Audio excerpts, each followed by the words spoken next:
মুরব্বীদের মুখে এখনো শোনা যায়, দেখবেন কোন কোন মানুষ তার আপন কেউ না, কিন্তু পাড়াপড়শি তাকে আদর করলো, যত্ন করলো, ভালোবাসলো, অসুস্থ সময় তার পাশে থাকলো। এই অসুস্থ অবস্থায় যখন কোন মানুষ পাশে গিয়ে দাঁড়ায়, দেখবেন মুরব্বীরা একটা কথা বলে সরল মনে, আল্লাহ তোমার সারা জীবন দুধে ভাতে খাওয়াক। কথা বলেন না? আগে বলছে কিনা মুরব্বীরা? এটার মানে হলো বন্ধু, দুধ এবং ভাতের মধ্যে কোনো ভেজাল নাই, এটা অত্যন্ত মজাদার, পুষ্টিকর, সুন্দর খাবার। আপনি আপনার জন্য, অন্য কারোর জন্য নয়, আপনি আপনার জন্য কি আপনি জোগাড় করতে পেরেছেন। পৃথিবীতে যেমন বাজার ছাড়া পৃথিবীর সংসার চলে না, জীবন চলে না, পৃথিবীতে যেমন ইনকাম ছাড়া চলা যায় না, ঠিক আপনার ফিউচারটা তেমন হবে বর্জকি জীবন। এইবারে যেমন ইনকাম না করলে বাজার করা যায় না, বাজার না করলে সংসার চলে না, ঠিক ওপারটা আপনার এমনই হবে। ওপারের জন্য আপনি কি সঞ্চয় করেছেন, জোগাড় করেছেন? একটা বার কি নিজের বিবেককে প্রশ্ন করেছেন? করেন না। এখনো সময় আছে, সজাগ হন, সচেতন হন। পৃথিবীর বিভিন্ন দেশ থেকে দেখেন মুসলমানদের উপর কিভাবে বেঈমান কাফেররা আক্রমণ করছে। এটার জন্য দায়ী আমরা নিজে। আমরা যত বেশি ইসলাম থেকে দূরে যাব, আল্লাহ আমাদের থেকে তত বেশি দূরে যাবে। আমরা আল্লাহর হুকুম, আল্লাহর ওয়ার্ডার, আল্লাহর যে বিধান থেকে আমরা যত বেশি দূরে চলে যাব, আল্লাহ রাব্বুল আলামিন আপনার আমার কাছ থেকে তত বেশি দূরে চলে যাবে। আপনার আমার দায়িত্ব আল্লাহ রাব্বুল আলামিন ছেড়ে দিবে। যখনই আল্লাহ আপনার দায়িত্ব ছেড়ে দিবে, তখনই আপনার উপর একটার পর একটা গজব আসতেই থাকবে। আপনারা বলেন, বিশেষ করে মুরব্বী বাবারা যারা আছেন, আপনারা বলেন তো, আপনারা আমাদের মতো যেমন ছিলেন তখনকার সময়, এখনকার সময় আপনাদের কাছে গিয়ে একটু দুর্বিষহ জীবনযাপন মনে হয় না? কেন? যেই গাছে যেই ফল সেই ফলে তো আছে, কিন্তু আপনার আমার সময়টা প্রতিকূলে কেন এই নষ্ট করেছে আমরা মানুষরা? কারা? কারণ আমরা ইসলাম থেকে অনেক দূরে চলে গেছি। সম্মানিত উপস্থিতি, আপনার জীবনকে সাজাতে হবে, জীবনকে বোঝাতে হবে, কারণ মৃত্যু থেকে এড়িয়ে, মৃত্যু থেকে বাঁচার কোনো সুযোগ নাই। এটা এমন একটা সময়, just time, no complain, no argument. যখন এই সময়টা চলে আসবে, তখন আপনার কোনো তর্ক বিতর্ক চলবে? কোন ধরনের কোন সুপারিশ চলবে? কোন ধরনের কোনো কিছু চলবে? তোমাদের কাছে আমার কথাগুলো খারাপ লাগে? এই সমস্যা কি? কান কথা 2 ঘন্টা পরে গিয়ে দুজনে বলে বসে বসে বলবা, বিরিয়ানি খাইবার কথা বলবা, বিরিয়ানি আছে, এখানে কথাগুলো বললো না। মন দিয়েছি তার ঠিকানা হলো জান্নাত। বন্ধুরে আমার, এই জন্য আমি ছোট্ট একটা গজল লিখেছি। এই প্রেম ভালোবাসা দেখে আমি একটা ছোট্ট গজল লিখেছি। ওগো নবীজি কেমন করি বলো তোমায় দেখি, ওগো নবীজি কেমন করে বলো তোমায় দেখি, আছো তুমি ওই মদিনায়, আছো তুমি ওই মদিনায়, সঙ্গে নিয়ে 2 প্রেমিক সাথী, কেমন করে বলো তোমায় দেখি, বলেন কেমন করে বলো তোমায় দেখি। নবীজিকে দেখতে হলে, নবীজিকে পেতে হলে বন্ধু আপনার লাইফ স্টাইলকে চেঞ্জ করতে হবে, তাহলে আপনার জীবন ধন্য হয়ে যাবে। জোরে জোরে বলুন সুবহানাল্লাহ। আরেকটা হলো বন্ধু, আমি আপনাদেরকে বলতে চাই রে, হযরত সাওবান রাদিয়াল্লাহু তাআলা আনহু আপনার আমার প্রাণের নবী থেকে হাদিসটা তিনি বর্ণনা করেছেন। তিনি বলে দিয়েছেন, কেউ যদি কোনো অসুস্থ রোগীকে দেখতে যায়, ফিরে না আসা পর্যন্ত সে অসুস্থ রোগী দেখতে যায়নি, যেন সে জান্নাতি ফল কুড়াতে গিয়েছে। খেয়াল করছেন? যুবক ভাইদেরকে বলছি, তোমরা আমার কথাগুলো শুনছো? খেয়াল করতেছো কথাগুলো? তোমার চিন্তা আমার ওই পাশের ঘরের চাচা জ্যাঠা অসুস্থ হয়ে গেছে, একটুখানি দেখতে যাব, তুমি তুমি তো হাঁটছো রোগী দেখার জন্য। নবীজি ডেকে ডেকে বলছে, আরে আমার পাগল উম্মত, আমি নবীর কথাগুলোকে এত সম্মান করেছো, এত মূল্যায়ন তুমি করেছো, এত ভালোবেসে বাস্তবায়ন করেছো। ও তুমি তো রোগী দেখতে যাওনি, যতক্ষণ না পর্যন্ত তুমি তোমার ঘরে না ফিরলে ততক্ষণ যেন তুমি জান্নাতি ফল কুড়িয়ে কুড়িয়ে তোমার থলের মধ্যে যেন ঢুকাতে থাকলা।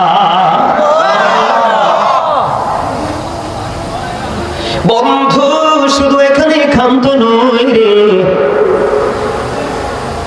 কত মজার জিনিস দেখেন আমার নবীজি জানিয়ে দিয়েছেন। বন্ধু, যখন একজন মানুষ সকালবেলা কোন রোগীকে দেখতে যায়, আবার অনেকে আছে বন্ধু কাজ টাজ গুছিয়ে বিকালে যায়, আছে না নাই? আমার নবীজি জানিয়ে দিয়েছে, ও বন্ধু এই জায়গার নামটা কি? কামালপুর, উত্তরপাড়া, সুবিধাপুর, ঠিক না?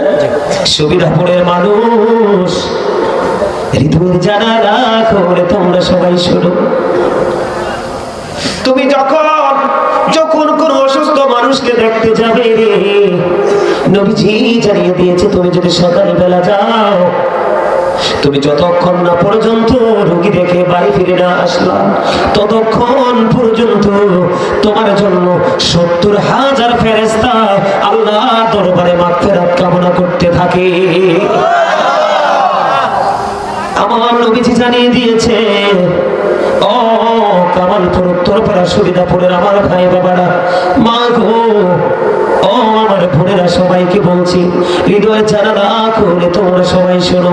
শুধু যে পুরুষরাই সওয়াব পাবে এমনটি নয়, নারীদের জন্য গুরুজন বন্ধু, একজন নারী অসুস্থ হলো, নারী দেখতে যাবে স্বামীর অনুমতি নিয়ে।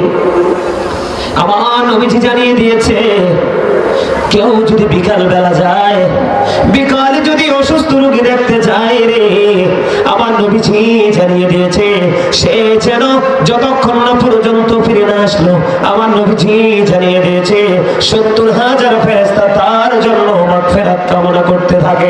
জোরে জোরে বলুন সুবহানাল্লাহ। একটু খেয়াল করে দেখেন, আমরা মুসলমান হিসাবে বন্ধু কেউ যখন বিপদে পড়বে উদ্ধার করার চেষ্টা করব, কেউ যখন ডাকবে তার ডাকে সাড়া দিব, কোন মানুষ কেউ যদি বন্দী হয় তাকে মুক্ত করার চেষ্টা করব। এটা হলো মুসলমান, এটা হলো মুসলমানিত্ব বন্ধু। আপনারা সুবহানাল্লাহ বলবেন, আলহামদুলিল্লাহ বলবেন। এই কারণে নবীজির হাদিস অনুযায়ী আপনারা যারা জান্নাতের বাগানে আমরা যারা এসেছি, আমরা সবাই জান্নাতের মেহমান।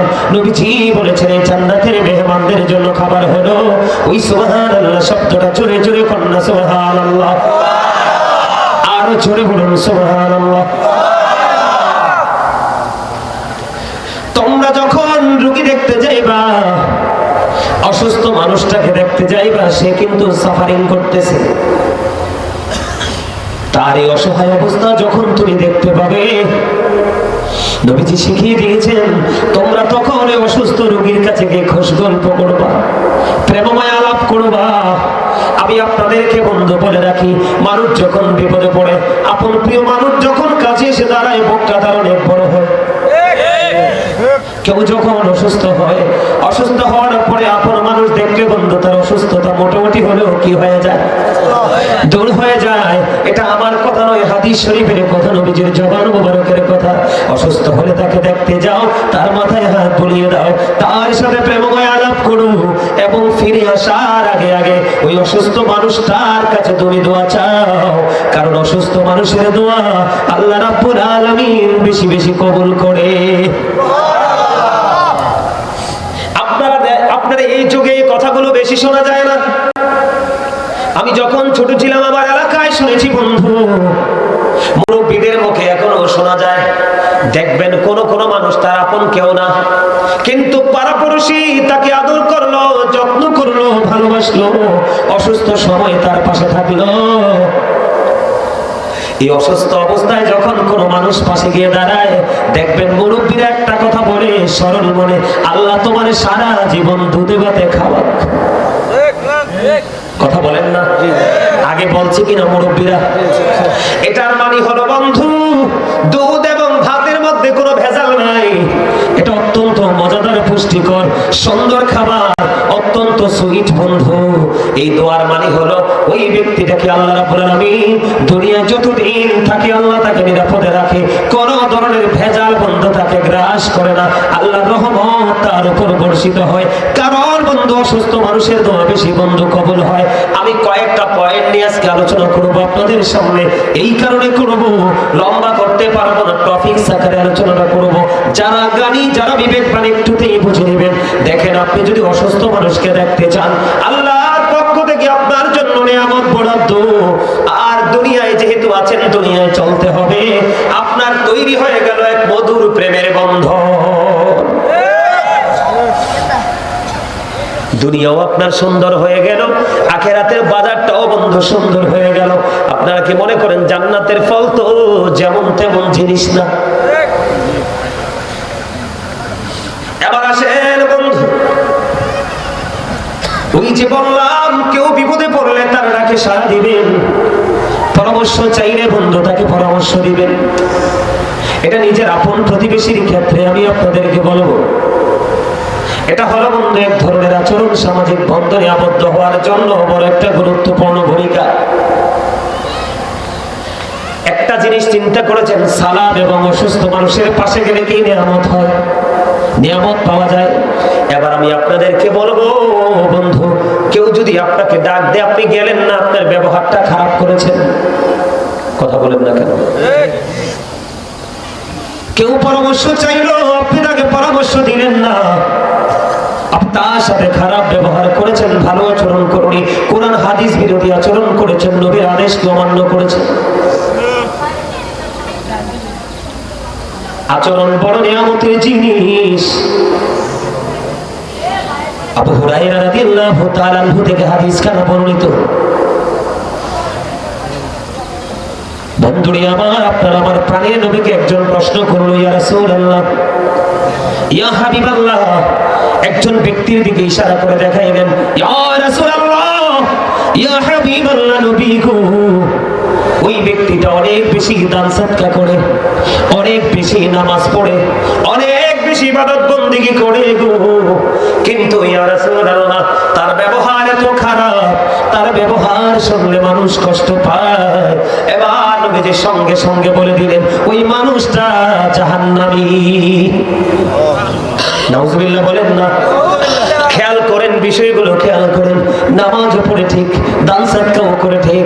বন্ধু, এই সমাজে দানবীরের মর্যাদা অনেক বেশি, সে যেইভাবে টাকাগুলো কামাই করুক না কেন। নবীজি জানিয়ে দিয়েছেন, তুমি দান করলা, নামাজ পড়লা, কিন্তু ব্যবহার সুন্দর করলা না। নবীজি সঙ্গে সঙ্গে জানিয়ে দিয়েছেন সে জাহান্নামী। আরেকজন মহিলার দিকে ইঙ্গিত করলেন, ইঙ্গিত করে বললেন, ইয়া রাসূলুল্লাহ, ইয়া হাবিবাল্লাহ, নবী গো, ওই মহিলাটা এত বেশি দান সদকা করতে পারে না, অত বেশি আমল করতে পারে না, কিন্তু তার ব্যবহার এত সুন্দর, তার ব্যবহার এত মিষ্টি। আমার নবীজি জানিয়ে দিয়েছেন ওই মহিলা জান্নাতি।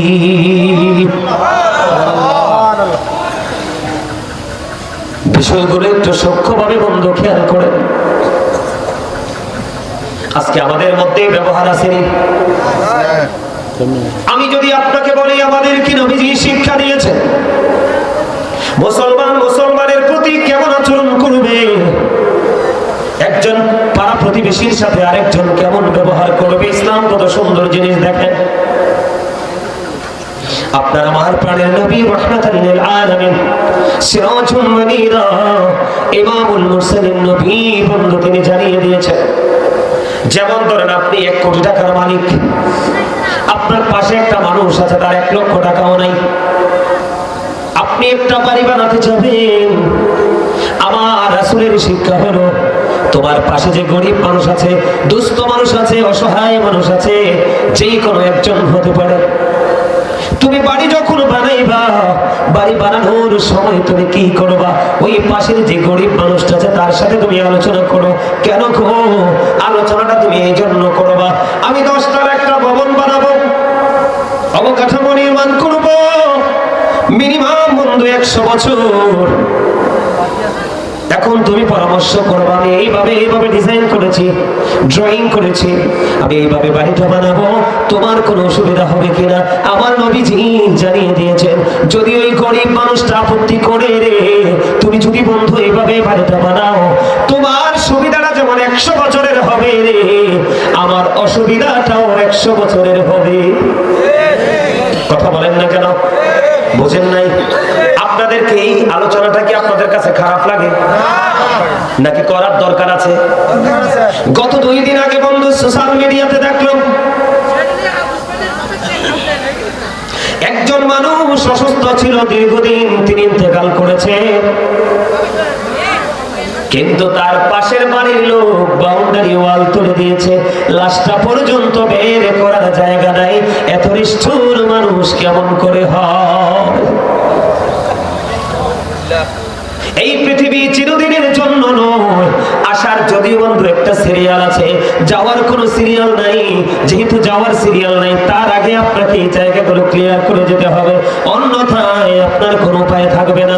আমার দিদি বন্ধু খেয়াল করেন, নবীজি জানিয়ে দিয়েছেন, তার সাথে পরামর্শ করো, দুজন মিলে তুমি কি করো, তোমার কাজটাও তুমি করো, তার সুবিধাটাও তুমি তাকে দাও। এটাই হলো মুসলমানের চরিত্র, এটা হওয়া দরকার।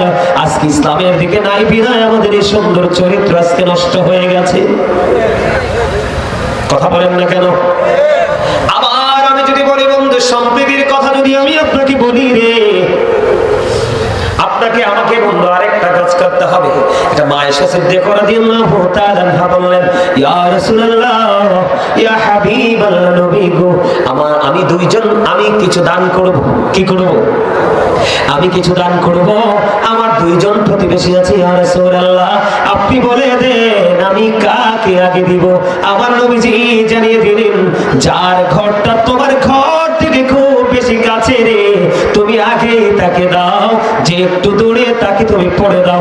তার বাড়ি হলো আপনাকে, আপনি একই সমাজের মধ্যে, একই বাড়ির মধ্যে, একই ঘরের মধ্যে অথবা পাশাপাশি ঘরের মধ্যে যখন আপনি থাকবেন, তখন আপনাকে প্রত্যেকটা ক্ষেত্রে যখন আপনি আপনার পক্ষ থেকে বন্ধ কোনো কিছু করবেন, তখন আপনার খেয়াল রাখতে হবে যে আমার কাছে যে আছে তার হক আমার উপর আগে। আজকে আমাদের মধ্যে এটা আসেনি। এত সুন্দর ধর্ম পেয়েছি বন্ধু, এত সুন্দর প্রেমময় রাসূল পেয়েছি।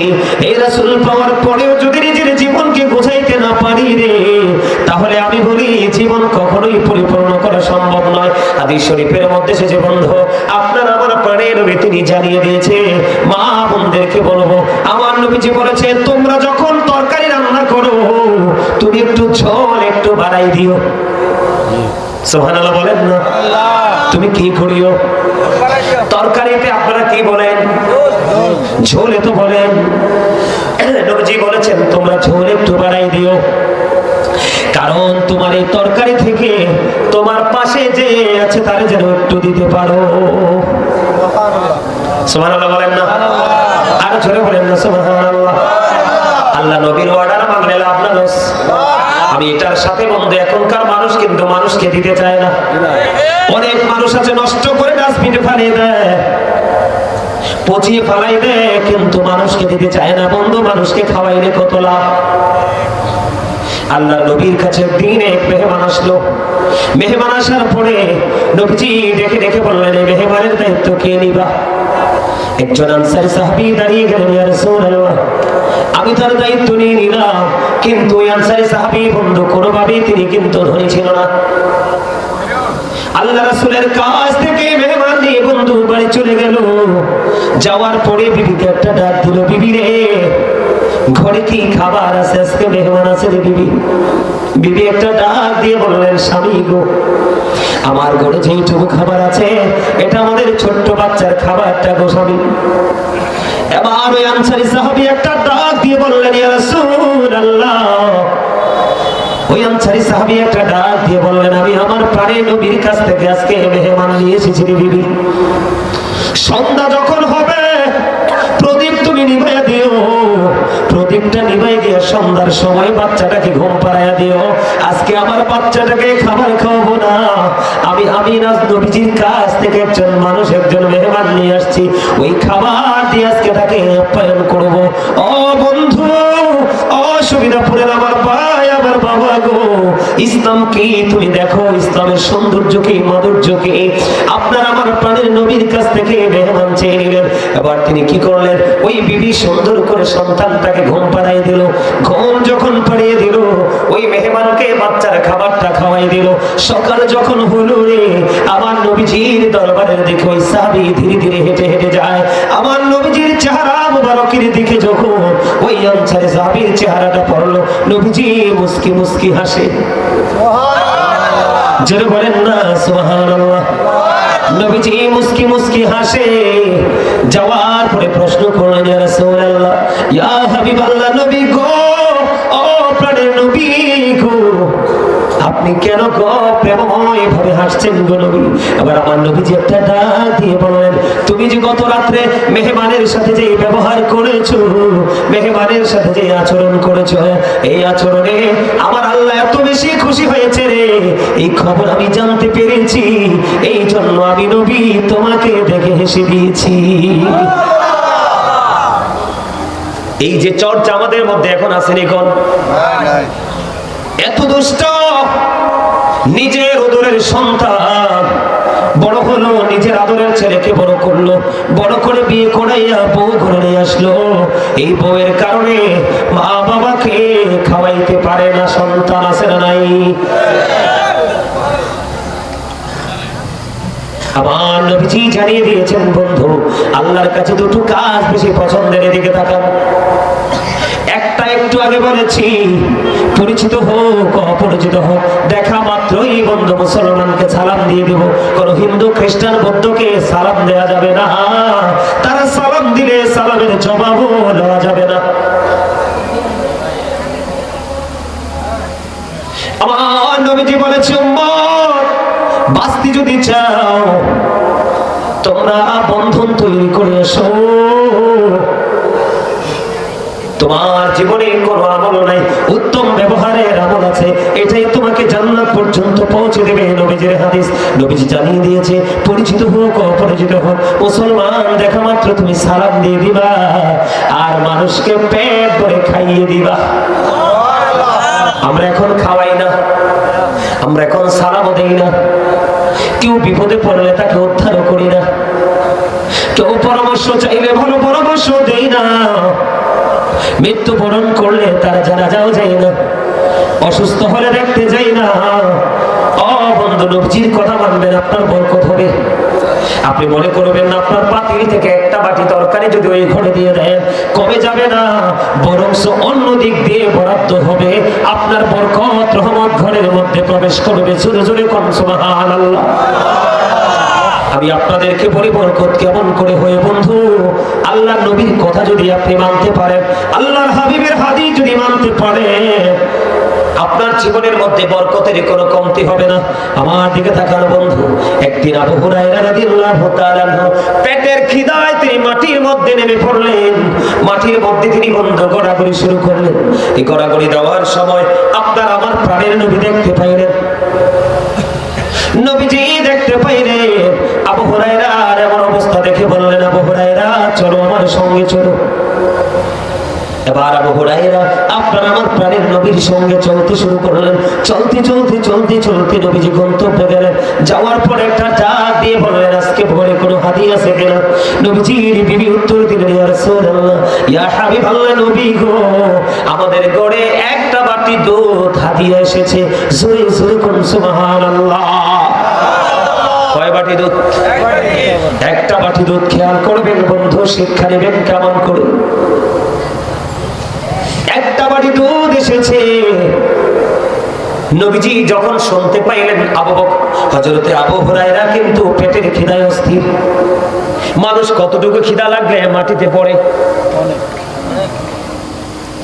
এবার যখন বাড়ি চলে গেল, ঘর থেকে খবর আসলো, ইয়া রাসূলুল্লাহ, একটা বাটি দুধ এসেছে। নবীজি ডাক দিয়ে বললেন, আবু হুরায়রা যাও যাও সুফাবাসীদেরকে ডেকে নিয়ে এসো। এবার আবু হুরায়রা মনে মনে চিন্তা করলো, আমিও তো পেটের খিদায় অস্থির হয়ে আছি, আমিও তো পেটের খিদা সইতে পারি না, একটা বাটি দুধ তো আমারই হবে না। নবীজি আবার বলে রে, আমি নাকি সুফাবাসীদেরকে ডেকে নিয়ে আসবো। নবীজির কথা অমান্য করা যায় না। এবার আবু হুরায়রা চলে গেল, সুফাবাসীদেরকে বন্ধু ডেকে নিয়ে আসলো। আস্তে আস্তে আস্তে আস্তে বন্ধু এক পেয়ালা দুধ অথবা একটা বাটি দুধ নবীজি একজন একজন করে দিচ্ছে আর খাচ্ছে, দিচ্ছে আর খাচ্ছে, দিচ্ছে আর খাচ্ছে। দিতে দিতে দিতে দিতে খাইতে খাইতে সমস্ত সুফাবাসী দুধ পান করলো। আমার নবীজি আবার আবু হুরায়রাকে ডাকলেন, আবু হুরায়রা কাছে এসো, কাছে এসো। আবু হুরায়রা কাছে আসলেন, আসার পরে বললেন, রে আবু হুরায়রা নাও নাও তুমি দুধ নাও। আবু হুরায়রা খাইলেন, খাওয়ার পরে নবীজি বললেন, নাও আরো একটু খাও। এবার আবু হুরায়রা আরো একটু খাইলেন। এবার আবার বললেন, রে আবু হুরায়রা আসো তুমি একটু খাও। এবার আবু হুরায়রা ডেকে ডেকে বললেন, ইয়া রাসূলুল্লাহ, নবী গো আর খেতে পারছি না গো নবী, পেটটা ভরে গেছে, এত বেশি দুধ পান করেছি আর নিতে পারছি না। আমার নবীজি বললেন, না রে আবু হুরায়রা, না না নাও নাও এসে নিয়ে যাও। তিনি আরো দুধ পান করলেন। সর্বশেষে আবু হুরায়রা আর দুধ পান করতে পারে না। ইয়া রাসূলুল্লাহ, ইয়া হাবিবাল্লাহ, নবী গো আমার পেটের মধ্যে আর জায়গা হয় না, আমি আর দুধ পান করতে পারবো না। জোরে জোরে কন্যা সুবহানাল্লাহ। সবচেয়ে বড় মজার বাসি হলো ওই সমস্ত সুফাবাসীকে দুধ পান করানো হলো, 1 2 3 করে আবু হুরায়রাকে দুধ খাওয়ানো হলো, আর পেটে ধরছে না। সর্বশেষে আমার নবী দুধ পান করলেন। জোরে জোরে সুবহানাল্লাহ। আপনাদের সুবহানাল্লাহটা মজা হয় না? সুবহানাল্লাহ। আমরা যারা ছোট বড় যারা এখানে এসেছি সবাই এই জান্নাতের মেহমান। আমরা সবাই এই মুহূর্তে আল্লাহর রহমতের ছায়াতলে আছি। আমার সবাদের আজকের এই জান্নাতের বাগানের চারপাশে রহমতের ফেরেশতারা ঘেরাও করে আছে। আপনাকে আমাকে নিয়ে আল্লাহ প্রশংসা করছে, কারণ আপনি আমাকে যখন সৃষ্টি করার কথা আল্লাহ ফেরেশতাদেরকে বলছিল, ফেরেশতারা বলছিল না সৃষ্টি করার দরকার নাই। আল্লাহ বলেছিলেন, ইন্নী জাইলুন ফিল আরদি খালিফা। আল্লাহ বলেছেন আমাদেরকে কি করবে? খলিফা সৃষ্টি করবে। ফেরেশতারা কইছে না, তারা মারামারি কাটাকাটি করবে, আপনার হুকুম মানবে না। আল্লাহ বলছিল, ইন্নী আ'লামু মা লা তা'লামুন, আমি যা জানি তোমরা তা জানো না। তার মানে আমার সকল বান্দা নাফরমানি